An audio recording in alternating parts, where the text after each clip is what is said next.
and welcome to another episode of MGAC Inner Voices, a podcast digging into issues like diversity, equity, and inclusion in the architecture, engineering, construction industry. As I've noted before, we want to preface this podcast by letting you know that we are not experts in all things diversity, equity, and inclusion. We want to share our stories and discuss how together we can create better outcomes for all of us in the AAC industry and beyond. I'm Bryan Gamez, a project manager at MGAC, working and living in Los Angeles, California. And today I have the great privilege of speaking with Uzair Faruqui. He has been working alongside me for the past year and a half, but I'd like to let him introduce himself. Thanks, Bryan. I'm Uzair Faruqui. I've been with MGAC for about 3.5, actually coming up on 4 years. Time flies. I'm a senior project manager. I'm also based in Los Angeles. And my professional background, I studied civil and structural engineering at the University of Southern California. While I was in school, I actually was hired as an intern by a construction company here in Los Angeles, same one that Bryan used to work at prior to him coming over from USC. So MGAC Construction hired me as an intern, and I was an intern for about 18 months through one summer and then all through the next school year, which was my junior year. I was an on-site intern at the Natural History Museum project between the summer of my junior year and my senior year. I went up to Oregon and worked for Hoffman Construction, which is another general contractor, a pretty large general contractor in the Portland area. They're pretty well known in the Pacific Northwest. I came back, and this is 2009, and I came back to USC for my senior year, and the recession was in full swing, and my intern position at the general contractor, that project was still ongoing, it was about a 5 or 6 year multi-phase project, had been filled with a full-time employee. So I went over to the adjacent trailer, which was occupied by the owner representative, which was a company called Cordell Corporation. It was a 2-man operation at the time with a president and kind of an administrative coordinator. And I went over and I sent this gentleman, his name is Don Webb. And so I just popped into his trailer one day and he waved me. He was on a phone call. He said, "Hold on, I wanted to talk to you. And he finished up with his phone call and he called me in. In so many words, he says, "I heard they can't hire you next door. They can't take on any interns because of the recession. Why don't you come work for me instead?" So I started by filing papers, filing RFIs, submittals, reviewing pay applications, and slowly ended up becoming partners with this gentleman and stayed with him for about 6 years on site of the Natural History Museum, managing my old general contracting company. And that's essentially where I cut my teeth. I did a quick stint at another project management firm for about 3 years doing facility master planning and healthcare related strategic planning for repositioning of hospitals. So it really taught me about the front end of projects, which I wasn't as used to, rather than the actual construction and design side of it. And then I joined MGAC probably in about 2016, and I've been there ever since. I did not know that you had been managing the Natural History Project, so it's interesting. Yeah, it was a pretty fun gig. I mean, that project, it went for 5 to 6 years. We touched every single part of that museum. There was every type of project within that project that you could imagine. There was landscaping, exhibit fabrication, exhibit design, seismic retrofit, MEP upgrades. We did a new central plant, administrative offices. We built a parking garage. I mean, you name it, we did it on that campus, and it was a pretty fun project. And we capped it off with a $13 million glass pavilion. Beautiful. And there's a whale skeleton, which is hanging in that pavilion with an LED backdrop and ceiling. So that was kind of like the jewel box at the end. And there was a big party in 2013 when the Natural History Museum celebrated its centennial. It's been open for 100 years at that point. And to all our listeners, if you ever had the chance, you should visit this beautiful jewel box in Los Angeles. So Uzair, can you please tell us more about your identity and your background? Yeah, sure. So I am Pakistani American. My parents, I was born and raised in the US, but my parents are Pakistani, both of them. I grew up traveling back to Pakistan every winter for about like the first 7 to 8 years of my life. And then it came to every other summer for like the next couple of years. And then it was like every 4 summers. So, being Pakistani is part of my identity. I did grow up in a fairly, I would say like a upper middle class suburb of Portland, Oregon. And I'd say Portland is not really well known for its diversity. So I was one of probably 4, and I just say brown kids in my high school. It's the majority of, white kids. We had a handful of Korean kids. We have a small Korean population in Oregon. But in terms of, being, of a color, there was only a handful of us. But yeah, being Pakistani was a large part of my identity. But, Portland's a fairly friendly place, and even the suburbs, were fairly nice to me growing up. Right. I understand what you're saying. I mean, I grew up in the suburbs of Washington, D.C., fairly a white population, but being Latino, there's a handful of brown kids that are out in the suburbs, but still friendly, but they're still, sort of an impact to who I become as a person being in that environment. How do you think that your identity has affected you in a professional setting, Uzair? Yeah, I mean, I think it's interesting. When I first started as an intern at the general contractor, I don't think it was very common for the construction team, especially the superintendents, to be working with somebody of non-American or non-Caucasian descent. I think, the majority of the trades at the time and the majority of the management on site, and, my first couple months on a construction site were in a trailer at another museum. And, our on-site staff was mostly American. We had 2 Latino project engineers, but, the superintendents were both, white. And, of course, the field team was, a mix between white, Latino, and a little bit of African American. So I think it was interesting for them to see a brown kid in the office. And, one of the things which I think is interesting is that, Pakistanis can come in a range of different colors. We can come in light, we can come in. I have fairly dark skin. Part of that is because we live in Southern California and I love being in the sun. So I think I, stand out as a darker person. But yeah, I think it was interesting, and that was the first push of non-white people managing the project. And I was kind of like the first generation of non-Caucasians managing projects. And I think that, Latinos had kind of come into that role a couple years, 5 years before me, maybe 5 years before I started too.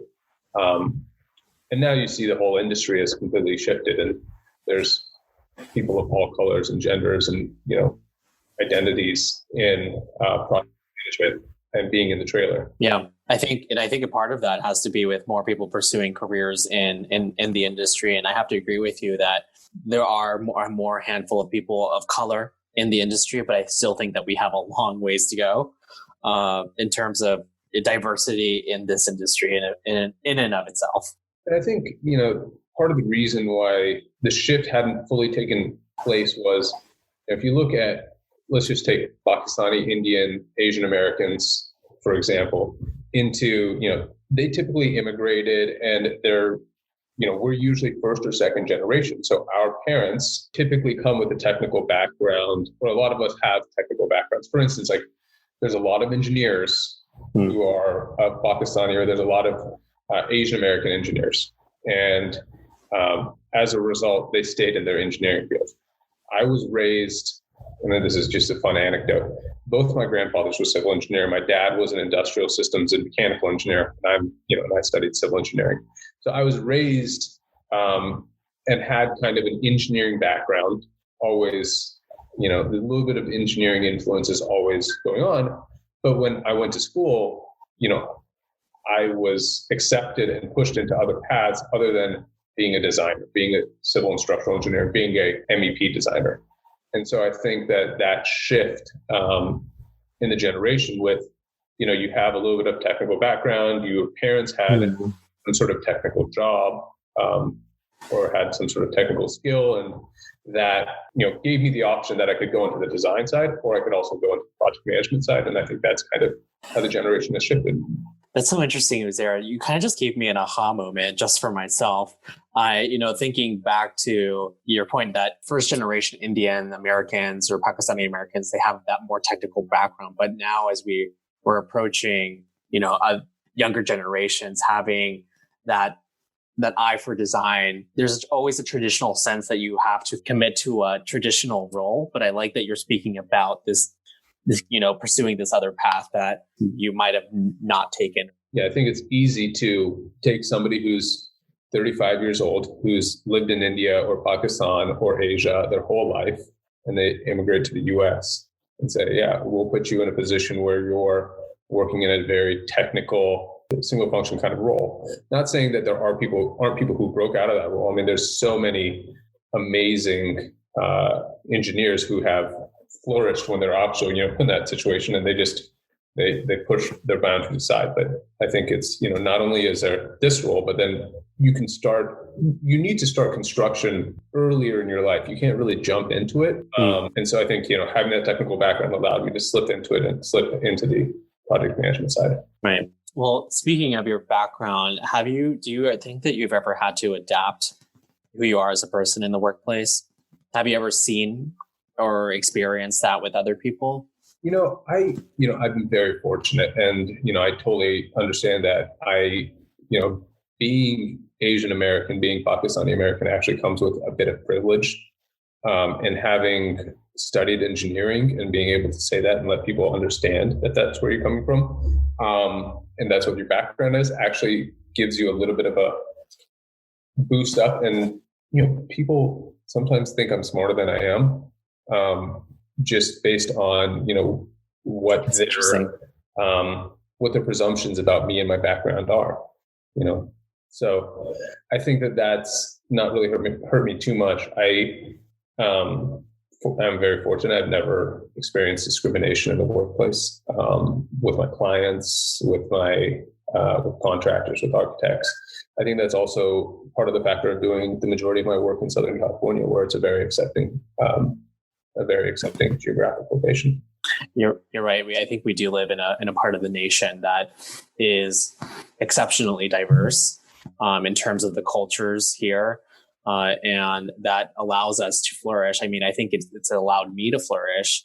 I think while I've worked in, this is what I would say, that we work in a predominantly white male industry, but the fact that we live in Southern California, that it's so, I would say it's liberal, a lot of diverse cultures, that has allowed me to flourish. And it's nice to hear that it's also allowed you to flourish. And I think that's, part of the thing which was so fun, especially in the year that, I graduated 2009, our class was extremely diverse. There were quite a few women, especially amongst the sub-engineering tracks. The civil engineer, I feel like civil and environmental engineering had a lot of women compared to the others. And there's a pretty wide ethnic diversity. We had good diversity from the get-go. And I think that what's awesome is that the companies that came to our career fairs were agnostic and very impartial to people that they were hiring. They just wanted to grab some of the best talent, regardless of who it was. And I think that was fun that, we had my intern class at that general contractor had, I think, 2 or 3 women. And actually, I think our intern group, who was headed by a project engineer or a senior project engineer from that company, who kind of oversaw and took us out for the cultural side of the company and really recruited us to stay at the company. She was a woman who was, probably graduated a couple years before us. To your point, I think that I've been blessed that I haven't really also experienced discrimination. With MAC Construction, the previous company that I worked with, they embraced my background. They embraced my perspective. And I think that's what at USC, we've been blessed that companies are there looking for the best talent. And that's quite it. It's just about talent. Yeah. And I think it's just really fortunate of living in this part of the country. Yeah. And I think I hope that people who are listening have that same experiences in other in their part of the country, but I do know that in some parts of the United States, it's not a reality for all. So I want to segue into why diversity, equity, and inclusion is important in the workplace. Do you think it adds value? Oh, absolutely. I mean, I think that you have to understand everybody's perspective, and especially when we're building spaces, right? Everybody looks at a place differently. Everybody experiences everything differently. And frankly, we are building facilities and offices and homes and institutions for all of the public. So we need to be able to represent and make sure that we are speaking to all people. And I think that's part of the fun part about our jobs. And especially I've been fortunate to work on lots of facilities which are at the institutional level, that they attract a diverse user group. And so therefore we have to make sure we're including all opinions, all thoughts, and right. into all factors of how we do our work. I mean, I think that's a point that I keep coming back to with other guests, that this is a tangible environment. We have a tangible job. We have the built environment is not just for a specific group of individuals or demographic, but we're building for a public space, especially as we move forward as a society. Mm-hmm. So, I mean, I want to ask you, how has your perspective been able to inform projects? How has it informed you professionally? Right. I mean, I think directly, do I bring a lot to the table as a Pakistani American, as somebody who's raised Muslim? Yeah, there's little bits of elements here and there. We have a corporate client who has a Muslim-based spiritual room in all of their facilities, or they have a spiritual room, but they make sure to include a specific element geared towards Muslim individuals to perform their prayers. But that's pretty much all you can bring. There's not a whole lot of things that we need to plan around for the South Asian community, for the Muslim community, nothing too crazy. But I think what the important thing I bring is that I understand what it is to be different, and I understand that there are other perspectives, right? So it's not my direct experience, which is influencing, but it's my ability to pause, understand, and say, well, why don't we check out other perspectives? Why don't we make sure that, we're thinking about this specific user group or that specific user group, and just giving the ability to put a pause and a thought to some of the processes is what I feel like I actually bring, rather than anything direct. Do you think that in the architecture industry or the AEC industry here in America, that we should be thinking about other religions? What are your thoughts about the built environment and religion and diversity when it comes to that? I mean, that's one of the beauties of LA, right? Is that there's every single kind of person in Los Angeles. And so we're so fortunate to live in such an environment. And it's just something which I think it's important to think about, even if the implementation doesn't require a whole lot. Mm-hmm. And it's nice to see that you've been thought about and that there's an effort that's been pushed.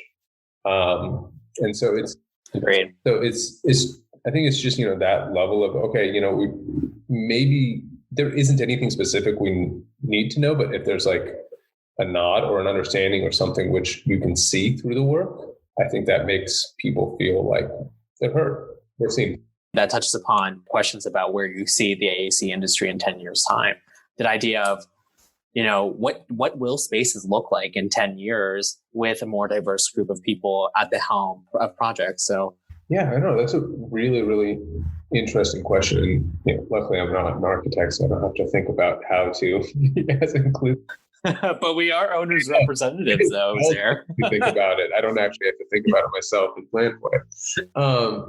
I see things becoming more agnostic, actually, and more impartial rather than something specific, right? I think that there's a lot of things that, for example, people would say prayer room, or, and that's quickly changed to spiritual room.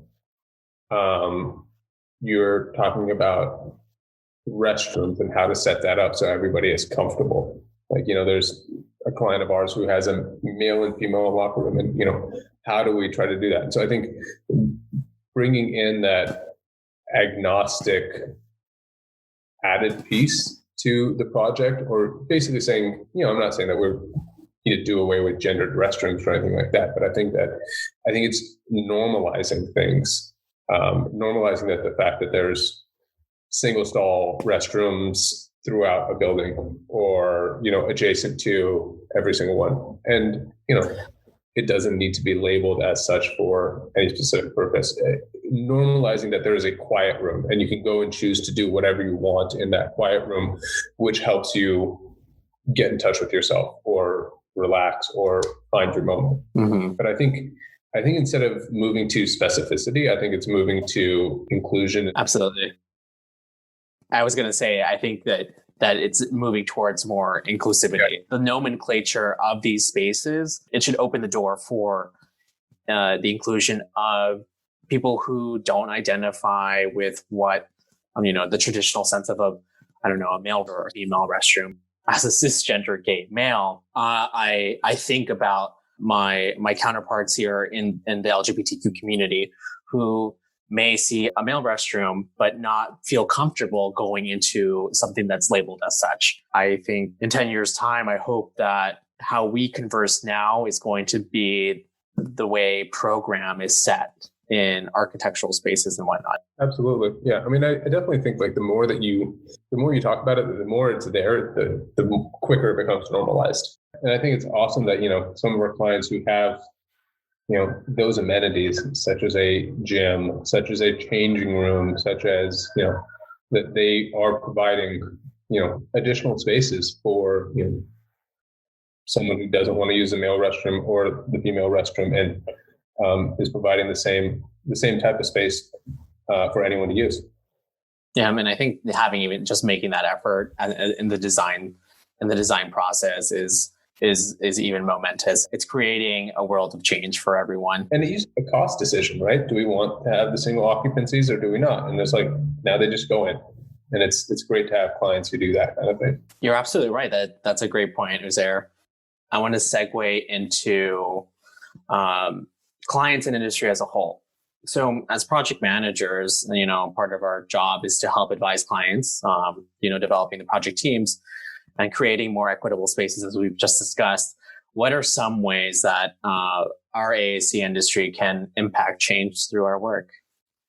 I know we've already touched upon a few of these topics, but... Yeah, I think one of the biggest things is that, when we're fortunate enough to go into an area where we have the ability to hire, we have the ability, and MGAC does a great job of this. They're agnostic on that person's race, gender, how they identify themselves, all of that. And I think that's, pretty amazing as a company. And I think that's what needs to happen more in the AEC community. For instance, let's take a look at, people coming up out of college, right? And so you have your career fairs at, the USCs and the UCLAs, but, there's so much talent coming out of the CSU system and the Cal State system. And I know that Cal Poly Pomona and Cal Poly San Luis Obispo push out tons of great engineers, but it's just interesting how much, there's more diversity in the colleges. There's more diversity in the non-private schools. And you see the market and you see people identifying that. You see the companies identifying that there's talent out there and they're going to go and get that talent because it can come in any form. But I think, the key ways in the AEC community of how we can change the work is just making it a normal part of our conversation, making sure that everybody is heard, making sure that we are making space for those who may sometimes be spoken over to speak, or to make sure that everybody's getting a chance to provide their input. And I think that's one of the best parts about our job, especially because we're often looked to as kind of pulling in all the information from everybody, and just making sure that everybody has an equal voice and really, commanding the table in a fair way and making sure that all voices are being heard. Yeah, and I think that at MGAC, at least in our projects, my projects, that's an important task that we take seriously. We want to ensure that everyone has a voice at the table. We want to be fair. We want to, because you're right, we're facilitating information. We are there to ensure that the project is running smoothly, but also that everyone's voices are going to be heard. Absolutely. What do you think about clients who are uncomfortable with diversity? Have you ever run into that? I really haven't. I think I've been super, super fortunate. And I think, luckily, if you look at my background, it's hospitals. We have a corporate client who I work closely with, and then it's developers. And I think it's great that people who come to MGAC, people who come to project managers who can actually influence decisions, they're at that point where they don't really care where that help comes from. As long as we help them finish their project on time, take care of them, take care of their project, it doesn't matter to them what race you are, how you identify, and so forth. I think, and again, this is coming from me, and like I said, a pretty privileged place as a male Asian American. What do you say to people who have faced that? What do you think there's ways to the measures that our coworkers who do face that they can take to make sure that the client isn't uncomfortable with diversity? Because I know I've spoken to a few women who sometimes have to face that. Right. That we as men don't. Right. I think it's always showing up as a team. And I always try to work so all of our partners are heard. I've been lucky that, some of my team members on specific projects here in Los Angeles and for some other clients as well, have been women and are frankly more talented, more persistent, more aggressive than I am. And so you allow them the space and you back them up to do it. So I think the key is open the door, because you know that they can say it and encourage them to say the words so that they start building that confidence. And again, it kind of goes back to seeing a third restroom door or, whatever. The more that someone is hearing that their voice is allowed to be heard and it is being heard and that they have that space to be, to speak, the more they speak with confidence. And so I think allowing for those opportunities. And I think that goes with, whether it's, a person of color, whether it's a person of a different gender, or it just goes across the board or even somebody who is, junior, you give them the space to grow, and you have to acknowledge that this is the point for them to talk out. You need to help them be comfortable with having their voice heard. I mean, I think that resonates with me. I mean, I would say that I'm a junior staff member. Well, not totally junior, but that's allowing me to grow. And I think, and I'm thankful for the senior project managers and executives that I've worked under that have let me do that. Right. And also, ladies and gentlemen, we're listening from Uzair, who is also very, very persistent. So do you have any advice for any people who want to join AAC, but they think they may face discrimination because of the idea that, the AAC industry is dominated by white older men? Yeah. I would say be patient and know that the industry is going through a colossal shift, and know that your place is that, it's so funny. It's a generational thing, right? And you have to see that this old school mentality of a, white male dominated construction industry or AEC industry is turning.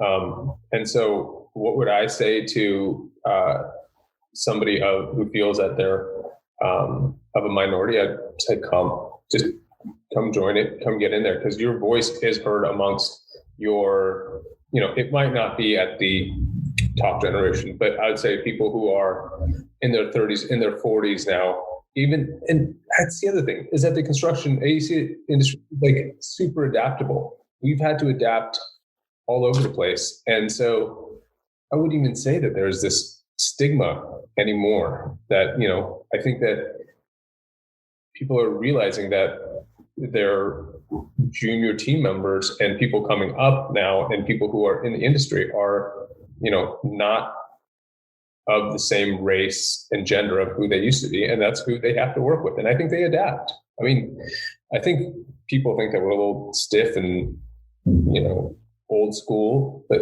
I really think that construction and engineering and architecture is full of innovators and people who are adaptable. And they've had to shift. You have to shift all the time. I mean, quite frankly, I think it has to do with a lot of, the younger generation, millennials, who, aren't as fearful, they have no fear. I think like you said, jump right in it, I think, and trust yourself.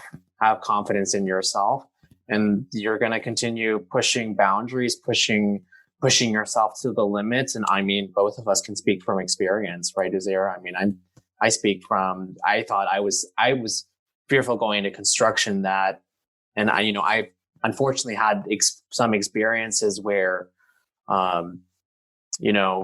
I have faced discrimination, but I've overcome them. And I think that younger generations should stay true to who they are, remain confident, and don't have that fear, because that's going to prevent you from growing. Yeah. And the truth is, when you, I don't want to say pull your weight, but when you show that you're competent and you show that you are going to persevere, people will acknowledge that and they'll move on, right? If you were starting your own company, Uzair, how would you ensure diversity, equity, and inclusion were central to the company's values? I don't know if I'm ready to start my own company yet, but like MGA, this is, at first they did it, right? At first they just made sure it was a diverse environment. And I think, credit goes to Mark. I think credit goes to the executive staff that they hire whomever they see fit and who will be a successful leader. And I think it's interesting that the company has, held so many people together who are all individual leaders, and I think that's, one of the tough things about MGAC is, how do we, align so many people who are strong, passionate, intelligent. But I think this is the key, right? MGAC just made themselves a diverse company based on their fundamentals. They said, we're going to go hire the best people, whoever they are. We're going to make sure that they feel comfortable in the environment that we provide for them. And they just did it. And then they took the next step and they said, okay, we're going to start a diversity and inclusion podcast, and we're going to really go forward. And what was heard? Yes, do it. How can we bolster and solidify something that we're already doing? Right. I thought that was an amazing step. And I think some people might think it's unnecessary, but again, it's normalizing the conversation. And it may not be required within MGAC, but it may be helpful to normalize the conversation as, throughout the AEC. And, perhaps that can influence others and help, making this a normal topic for discussion. Yeah.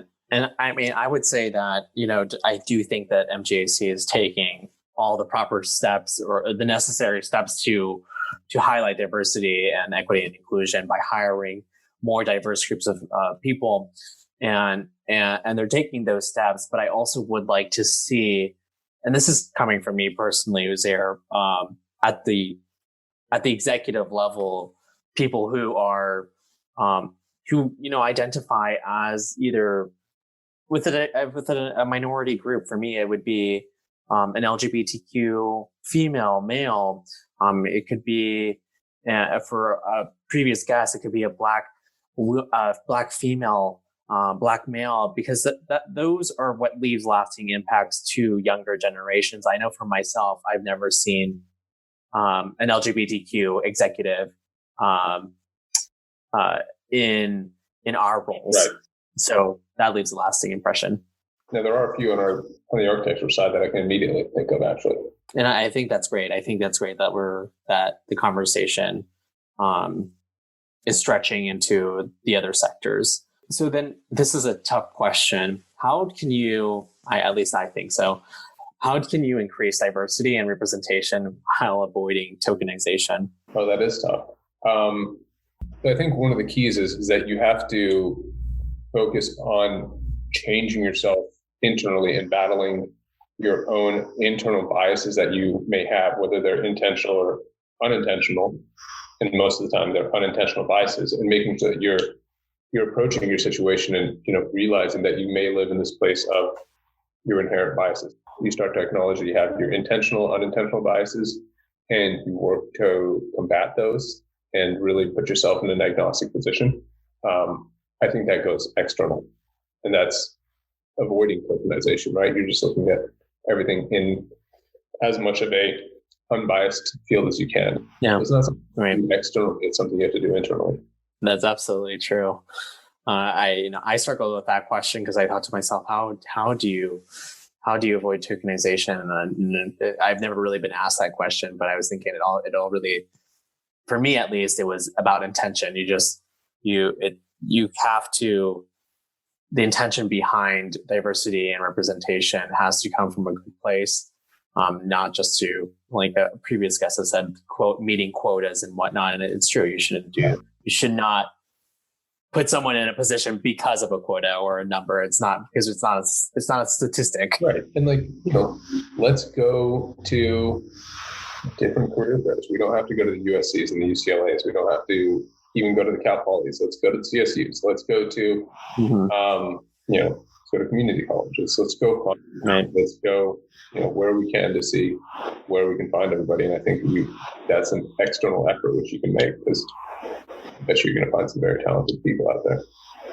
And I know a lot of discussions around hiring and talent, but I think that's kind of immediately where the mind goes. Absolutely. For your coworkers who have never experienced or haven't had personal experience with discrimination as a result of their identity, what advice would you give them to be an ally? I think one of the key things is having everybody, examine their own biases that they may have. And I think that was actually extremely successful over the summer during the Black Lives Matter movement. And I thought that it was actually really incredible in, again, this city, in our age range, where people were re-examining things as they had seen them their entire life. And I think that, when you encourage people to question and view from other perspectives, it really allows them to do that self-work to understand things from somebody else's perspective. But again, it's one of those things where, you have to help them focus themselves inward and really let them do the work on their own. So you have to help guide them to it. You can talk and share examples about things that have happened in your life, things that you've seen happen to other people, things that they may have done or said which may not have been comfortable for you. If you can bring those examples, then you hopefully can move them to a place where they understand where you're coming from and things that other people might be feeling. Yeah, I agree. And I think, and right now, the case in point here with this podcast, we're helping others view our perspectives. They're listening to our stories. And with that, Uzair, I thank you so much. This has been a great conversation with you. It's been great. Thank you for joining. Thank you for listening to this episode of MGAC Inner Voices. Check back next month for our next episode.